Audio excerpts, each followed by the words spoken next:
Hi, I'm Jeff Schwab, Mike Schwab's son. Right now we're in his layout. This is actually his 5th layout in my lifetime. My dad completed about 4 layouts, and when he come down to completion, he'd like to tear them down and he'd redo them.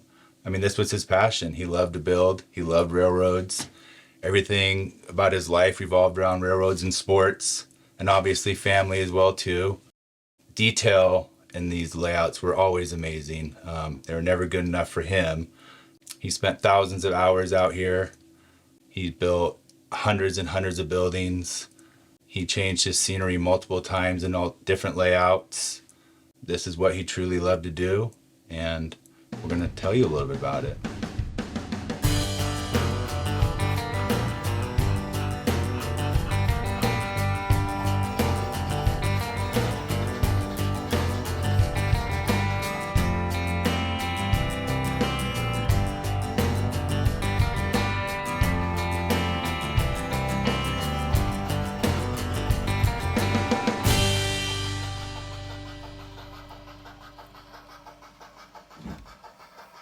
So since my dad's passing, our family has come to learn truly what an inspiration my dad was to a lot of other model railroaders.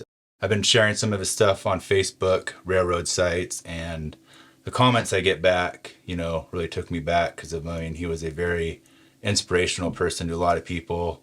He was a really good man.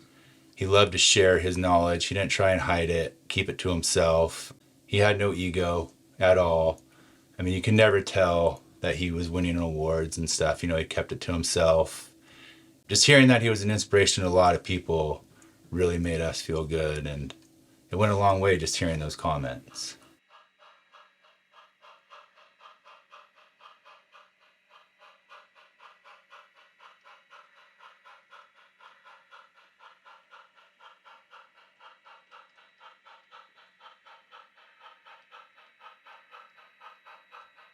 So another passion that my dad had was sports.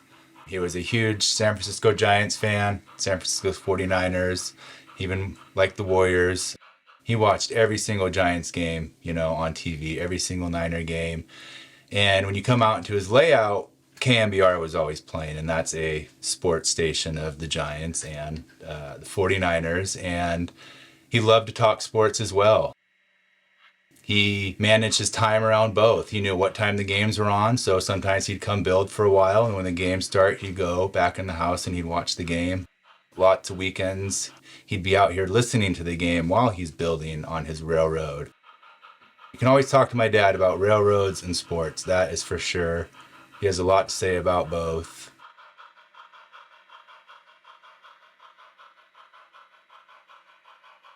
Another thing that we've come to learn in my dad's passing is that he was a huge pack rat.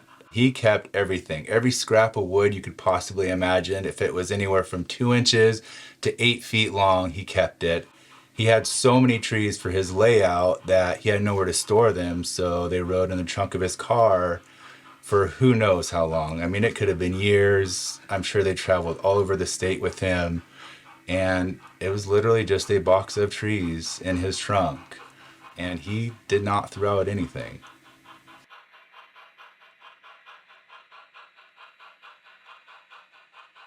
So one of my first childhood memories of my dad was his Friday night train meetings. So he had a group of guys, I think it's usually around 5, 6, it varied throughout the years, and every Friday night they'd rotate which house they'd go to, and they'd hang out in the layout, and they'd talk railroads. My mom would always have out desserts for them, so it was always a fun night for me. My father was a butcher, so he'd start work really early, and he'd go to bed around, 6 o'clock in the evening and get up around 3, so we would always have to be really quiet in the house. So Friday nights when he had his train, he'd either be gone or he'd have his friends over, and it was always a fun night for me. I'd come out here and chat with the guys, I knew them all throughout growing up. And another thing I liked to do when my dad, when I was really little, when he'd be out here working is, you have the little train wheels, the little sets of 4, and I would just run them across the track with my finger, and I'd always see how far they could go. And my dad would put markings out there to see if I could beat, my last passing of those I mean, that was a lot of fun here, and always being on the floor on my hands and knees, finding pieces that my dad would drop because he couldn't see them and he couldn't get down on the floor. And I spent hours underneath his desk with lights and tweezers trying to find the smallest pieces. As you guys know, if you do model railroading, these pieces are small, and he dropped quite a few of them throughout the years, and those are things that I definitely will never forget.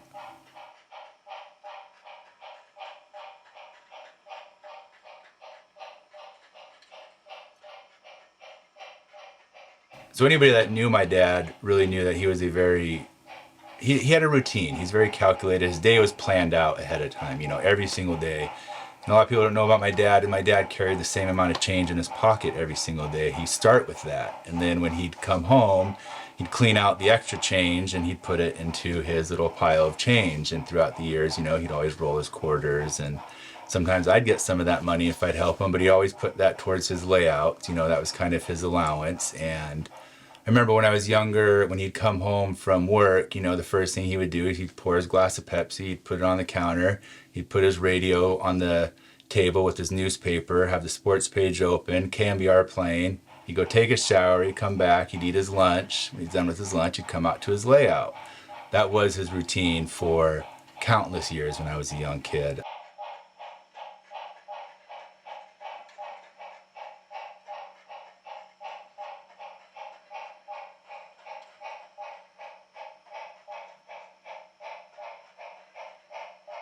We ate dinner every single night at 5 o'clock. So when my dad was working on his railroad, we knew when it was 5 o'clock he was going to be done, and he would come in. And there's some nights when he would be out here late at night, when he'd get into a big building like you see behind me that he put hundreds of hours into. And then there'd be times where he would just kind of stop and he wouldn't work on it much, and it'd be either sports or they'd go on a vacation or something like that. But he's very methodical in the way he did everything. He was a guy that followed his routine daily, and I think that's why he had the patience to do what he did in here, is because he thinks everything out and he's willing to take the time to make it right and make it up to his standards as well.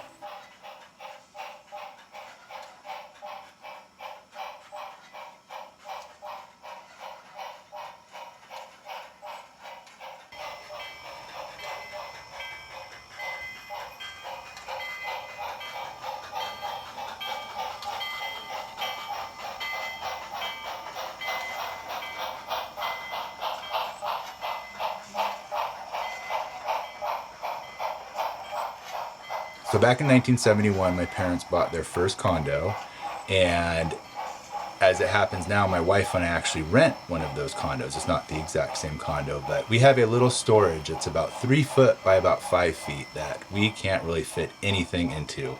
We have no room for anything. It is stacked to the door, from the ceiling to the door, actually. And this is the room my dad had his first layout in. He built up some tracks up along the walls, and he put some buildings up on there and some scenery. And that is where his first layout started. And after a few years, my dad needed a bigger layout, so therefore they had to go purchase another house. And that's where their 2-car garage got turned into this layout.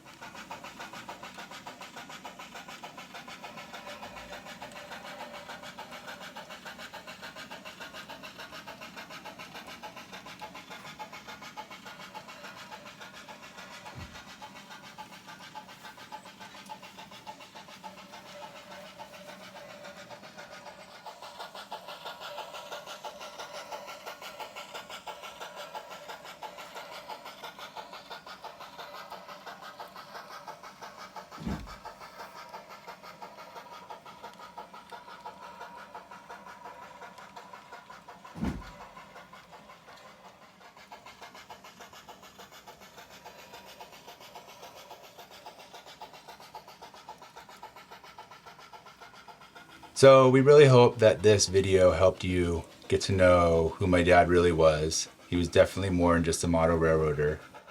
He was a great man, and he had a great group of friends who really helped with this whole process. And our family is really happy to share this with you, and his layout, and really just trying to let you know who he really was. everything that everyone has done for us has just been overwhelming. And you even just watching this video really does mean a lot to us. And just to take the time into it, I mean, there's not many mono railroaders out there, and he was one of the good ones, and it showed. And we hope you enjoyed the video. Thanks for watching.